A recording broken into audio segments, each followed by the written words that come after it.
It's an election year, and while researching candidates can leave you feeling informed, it can also leave you a little mentally drained. Joining us live now over Zoom is licensed therapist Wendy Jacobson. Wendy, what are some tips you have when it comes to managing your mental health during an election year?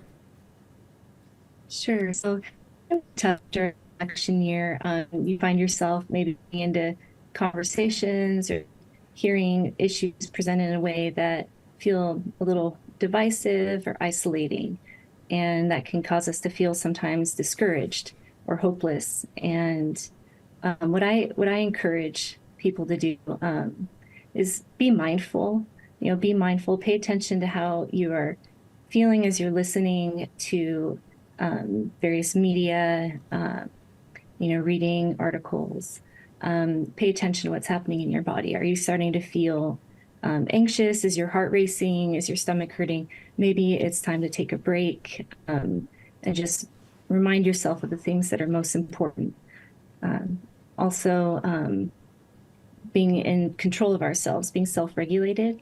I think there's a lot of strength in regulation. So when you're aware of what you're feeling, you can manage it better. You can manage your reactions to things and how you engage with those people close to you, or even people in the workplace that are having these conversations. Wendy, we're all on social media a lot these days, especially our kids. How can we keep a close eye on what they're viewing during an election year? Well, it's always helpful to monitor our children's social media for sure, whether it's through there's monitoring apps that you can use to do that. You can also, of course, be engaging in conversation with them and just, asking them what they're viewing, maybe turning off the news at times. It's the same, I think the same principles that we would apply to ourselves, but even more guarded for children. Being mindful, again, is what you're reading, watching, listening to. Is it working for good? Is it building a case for effectiveness? Is it providing accurate information? Or is it cultivating fear, sowing division, tearing someone or something down? So keeping those things in mind as you're engaging with media and the household, in discussions with friends, online. It's easy to criticize. It's much more challenging to come up with an effective solution or policy.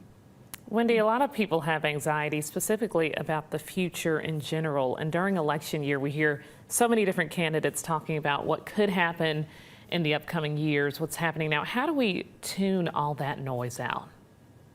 Mm-hmm. Yeah, it's tough. And you're often tough times. It's this type of talk is being presented a lot. Again, keeping in mind how you're feeling as you're hearing these things. People around you are probably feeling similar, especially children, when they hear this type of kind of doomsday talk. What's the most important thing? The relationships around us, how we're engaging with the people that we do have an effect on, that we can make positive change with.